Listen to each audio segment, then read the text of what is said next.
रात के 9 बज गए हैं। अब तक ये लड़की घर नहीं आई। आपके लाड़ प्यार ने बिगाड़ रखा है इसे। शांत हो जाओ, आ जाएगी। वैसे भी आज उसका फैशन डिजाइनिंग का कंपटीशन है। आग लगे उस कंपटीशन को।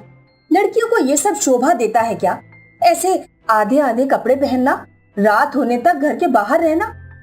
अरे किस सदी में जी रही हो? आजकल की लड़कियां बहुत स्मार्ट हैं, वो अपना ख्याल रख सकती हैं। हाँ हाँ, सब दुनिया वाले बोलने लगेंगे ना, तब समझेगा। मेरी तो सुननी ही नहीं है तुम बाप बेटी को। बस तभी ईशा घर लौटी। कपिल ने उसे आंख मारी और फिर अपनी एक्टिंग शुरू कर दी। ये कोई टाइम है घर आने का? कल से ये सब नहीं चलेगा। अब जाओ अपने कमरे में। और इससे पहले कि कविता ईशा पर बरसती, ईशा अपने कमरे में जा चुकी थी। इसी तरह हर वक्त ईशा के पापा उसे मम्मी की डांट से बचा लेते थे। कुछ महीने बाद कविता ने ईशा के लिए एक रिश्ता ढूंढा। ईशा शादी के लिए तैयार नहीं थी। मुझे नहीं पता, इतना अच्छा रिश्ता फिर तुझे नहीं मिलेगा। मैं बोल रही हूँ, बस तेरी शादी तय है। मुझे नहीं करनी है शादी माँ, मेरे लिए मेरा करियर ज्यादा इम्पोर्टेंट है। कविता और ईशा शादी को लेकर झगड़ ही रहे थे कि कपिल ऑफिस से लौटा। देखिए ना पापा, माँ मेरी शादी करने की जिद कर रही है। जिद? 25 साल की हो गई है, रिश्तेदार ताने मारने लगे हैं। जिद ना करूं तो क्या करूं? लेकिन पापा, मुझे फैशन डिजाइनिंग में मेरा करियर बनाना है। मुझे अभी शादी नहीं करनी। आप तो जानते हैं ना मेरा करियर मेरे लिए कितना इम्पोर्टेंट है। आग लगे तेरे करियर को।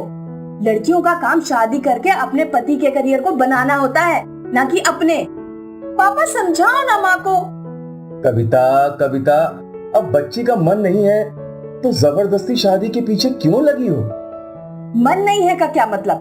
25 साल की हो गई है घोड़ी। इसके बाद अगर रिश्ता नहीं आया तो जिंदगी भर पालना पड़ेगा इसे। मेरी बेटी है, मैं पाल लूंगा, तुम इसकी चिंता मत करो।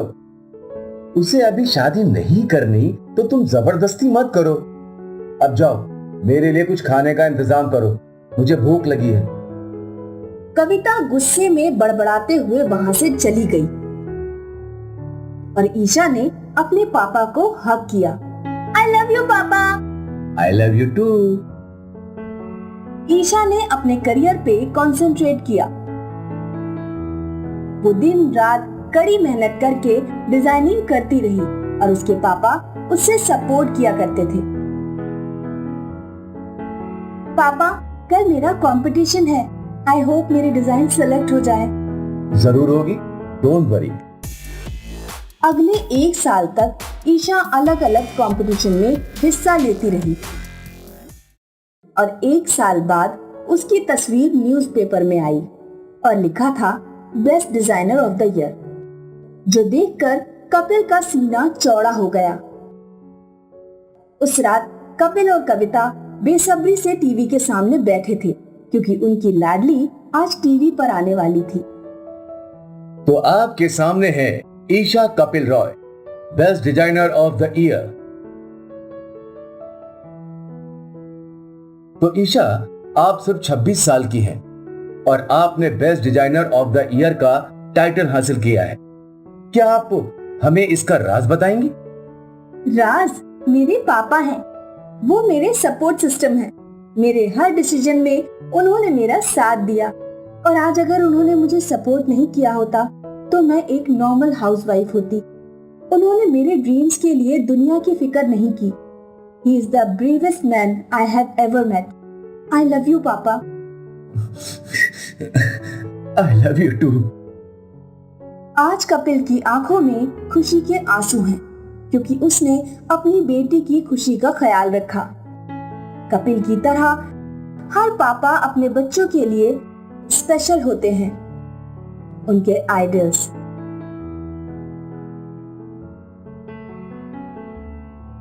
आज फादर्स डे पर हम कपिल जैसे हर फादर को सलाम करते हैं जिन्होंने अपने बच्चों का फ्यूचर बनाने के लिए कड़ी मेहनत की। Happy father's day.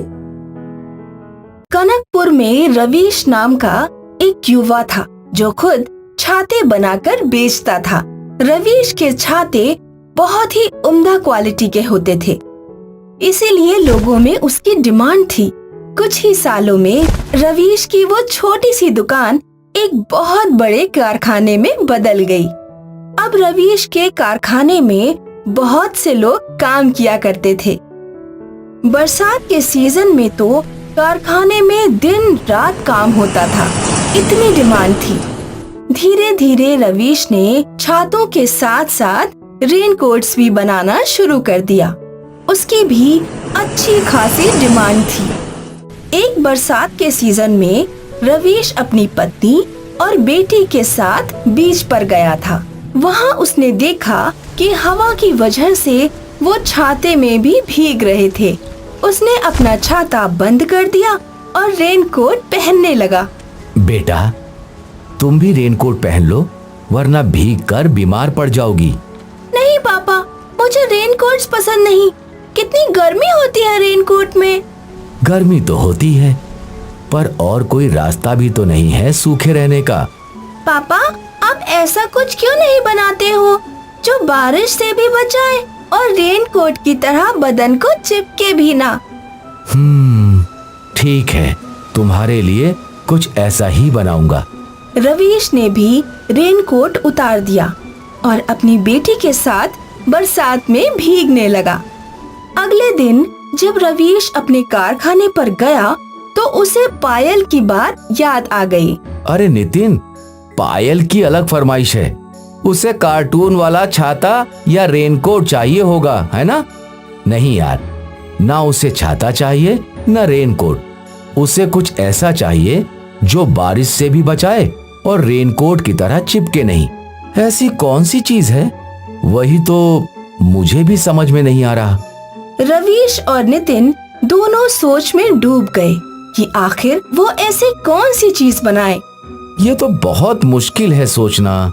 मुश्किल तो है, पर हो सकता है कि हम कुछ नया बना पाएं। अगले कई दिनों तक रवीश और नितिन अलग अलग चीजों को डिजाइन करने लगे। नहीं यार, एक भी सही नहीं लग रहा है। एक दिन रवीश और नितिन दोनों एक चाय की टपरी पर चाय पी रहे थे। अचानक बारिश आ गई और फिर टपरी वाले ने एक ट्रांसपेरेंट प्लास्टिक टपरी के सामने डाल दी। वो प्लास्टिक देखकर रवीश को कुछ क्लिक हुआ। दोनों उठकर तुरंत अपने कारखाने लौट गए। मुझे एक छोटा छाता चाहिए और ट्रांसपेरेंट प्लास्टिक, अभी लाया। नितिन ने रवीश को वो चीज दी। रवीश ने प्लास्टिक को कट किया और छाते की साइड्स में लगा दिया। काफी देर तक उन चीजों पे काम करने के बाद रवीश ने छाता खोल कर दिखाया। ये देख, अरे वाह, ये तो 2 in 1 है। छाता भी और रेनकोट भी।